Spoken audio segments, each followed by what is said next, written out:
A pesar de la mortalidad alta, Auschwitz al principio, en los años 1940 y 41, no tenía carácter de una planta, una fábrica de exterminio, como fue en los siguientes años. Esto llegó después de la conferencia de Wannsee, después de la decisión sobre la liquidación de los judíos, precisamente en Auschwitz. Naturalmente, toda la tragedia de la matanza, con el ciclón B, la tragedia del exterminio, se desarrollaba sobre todo en Birkenau. En Birkenau se procedía a la selección de cada transporte. Esto consistía en que los SS-manes y los médicos de la SS escogían gente que no estaba apta para trabajar, minusválidos, mujeres embarazadas, niños pequeños, y los enviaban directamente a las cámaras de gas. Según las palabras del comandante Hess, la preocupación fue siempre de proceder al exterminio de acuerdo con el plan, de acuerdo con el sistema nazista, es decir, matar a tiempo la misma cantidad de gente que se había traído. Esta fue, por así decirlo, la gran preocupación del comandante y de la SS, cómo solucionar el asunto.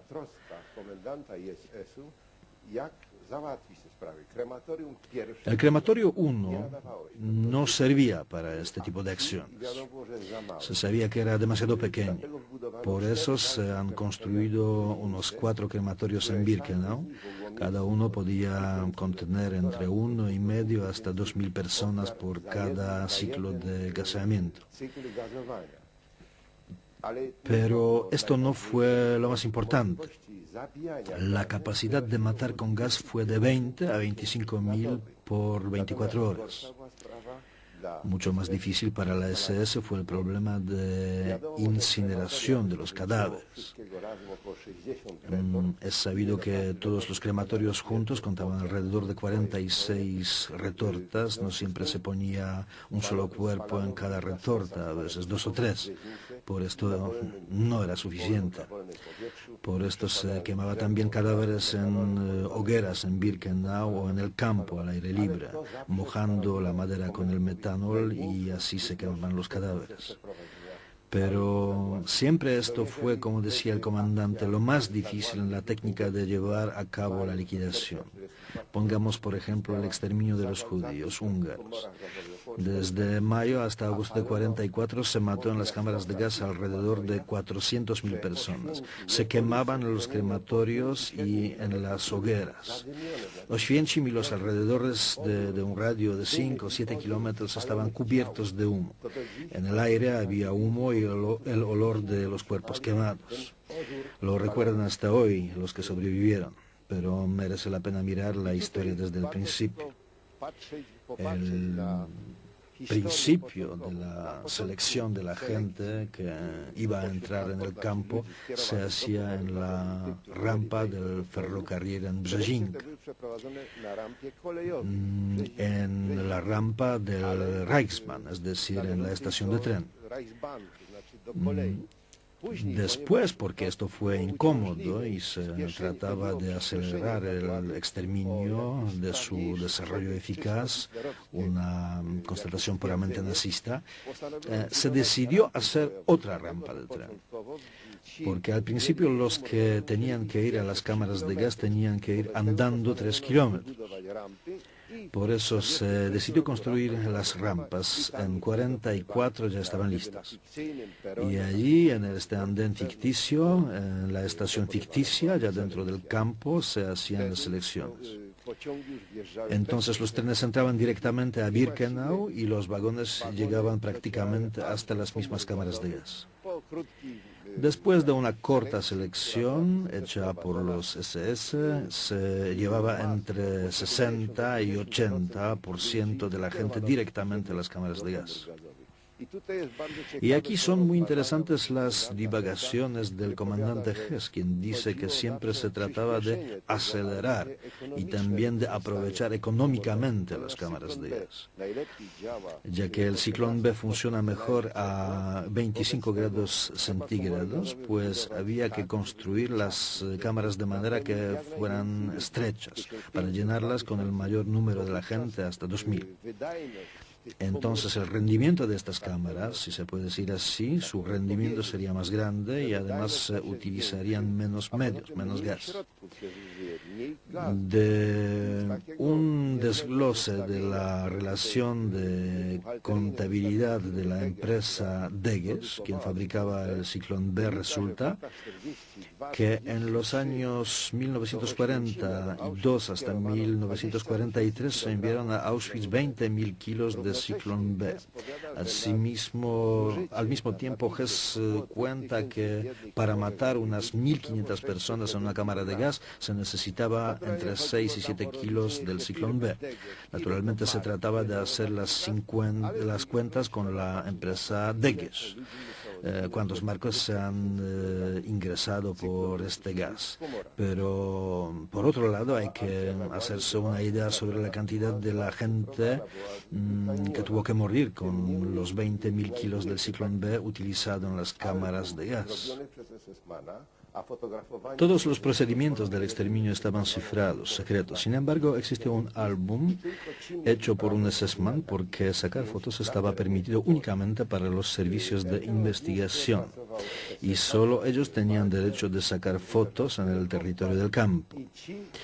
En la investigación trabajó el SS-Hauptscharführer Walter y Unterscharführer Hoffmann, y han sido ellos probablemente quienes hicieron todo este álbum. Alrededor de 200 fotografías que ilustraban la historia de un transporte. Bueno, no es seguro si se trata de un transporte o es una serie de fotos del exterminio de los judíos húngaros, quizás hecha durante varios días.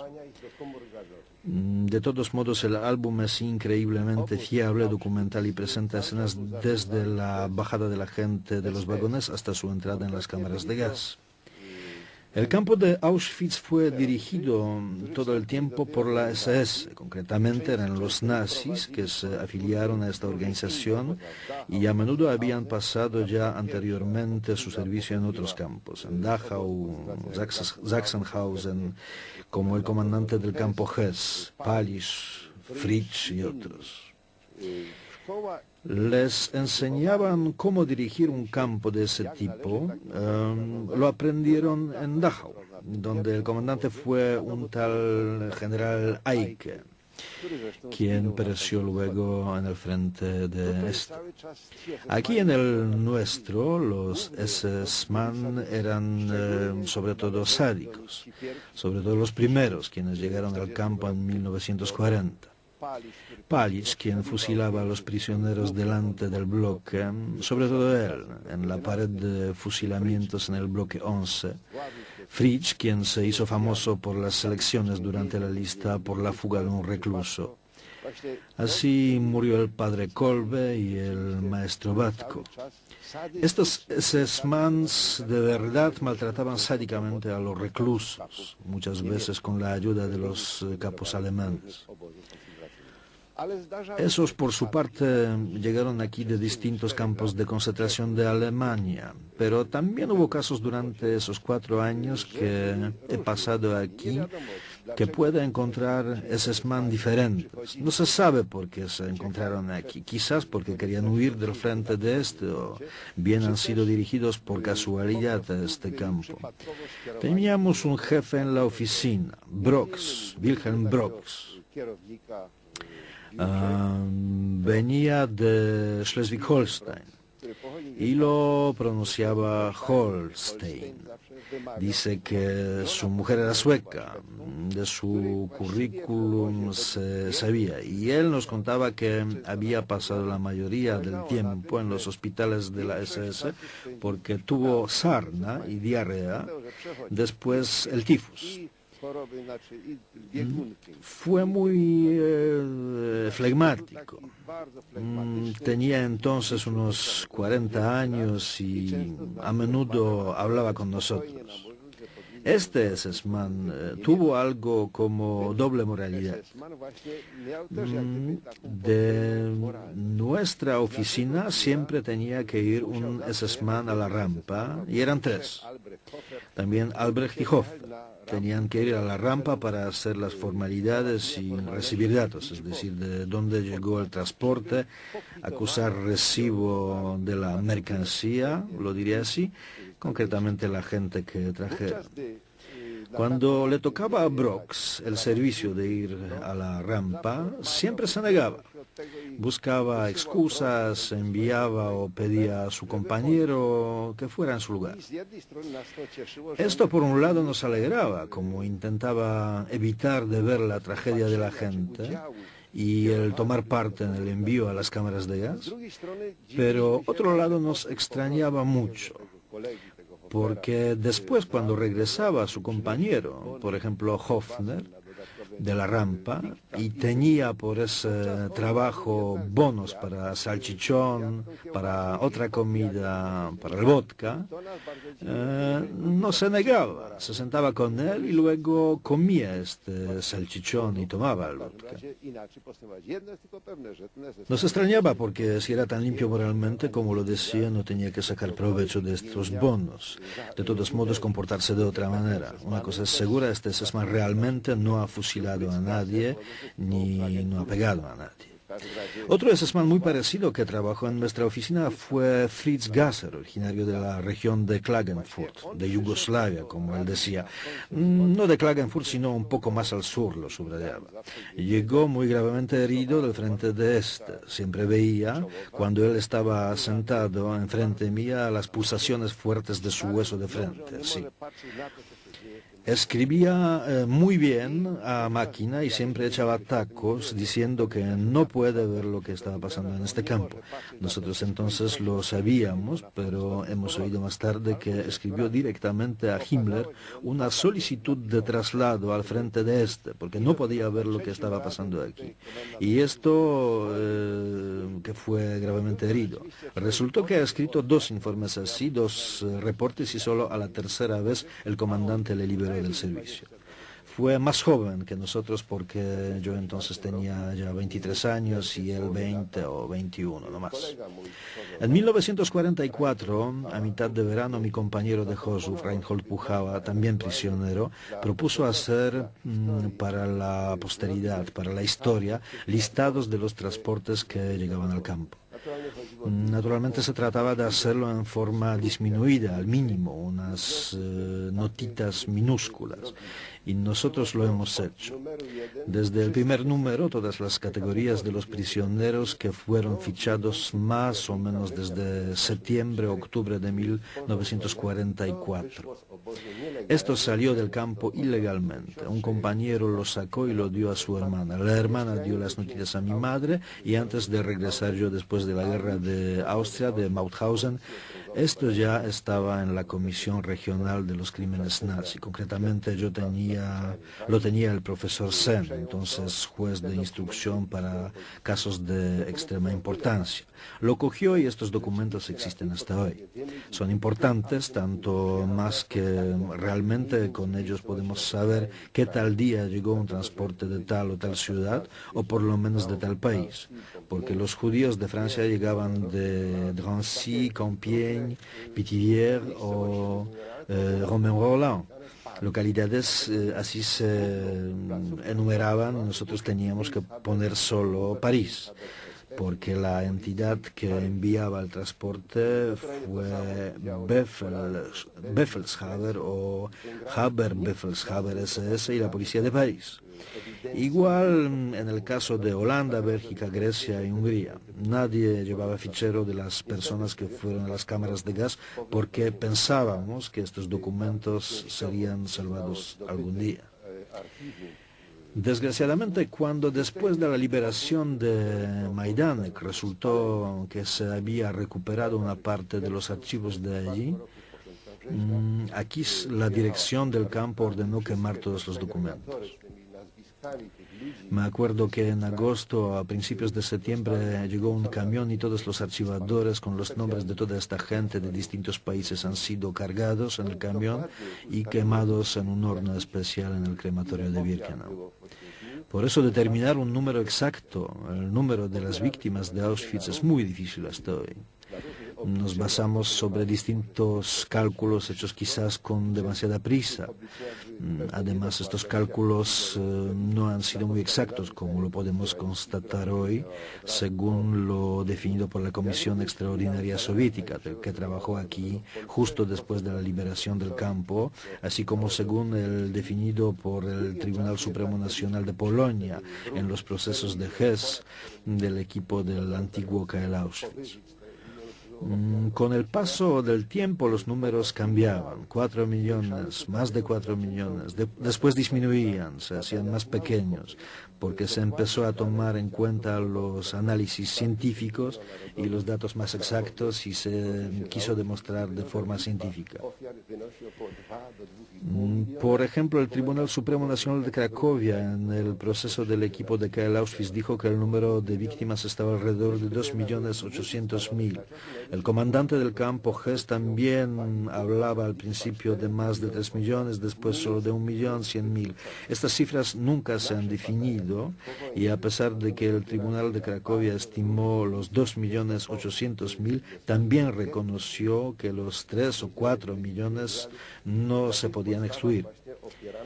Nuestras investigaciones llevadas a cabo después de la guerra, basadas en fuentes muy variadas, los listados de la Gestapo, listados de los guetos de los cuales llegaban los presos judíos, y cuando, según estas fuentes, se definían, las cifras resultaban más pequeñas. El profesor Wellers de París dice que el número de las víctimas está alrededor de 1,5 millones. Nuestras investigaciones llevadas por el doctor Pipers estiman el número de las víctimas a 1.100.000. Definir exactamente el número de las víctimas de KL Auschwitz es imposible. No se puede determinar y con esto están de acuerdo todas las instituciones que se ocupan de estos temas. El Museo del Holocausto, también el Instituto Yad Vashem o el Centre de Documentación Juive Contemporaine francés y lo mismo en Polonia. No se puede encargar a algún gremio que defina una tal o tal cifra. Esto pueden ser hipótesis de los especialistas que pueden decir que tomando tal o tal base sugieren tal o tal cifra.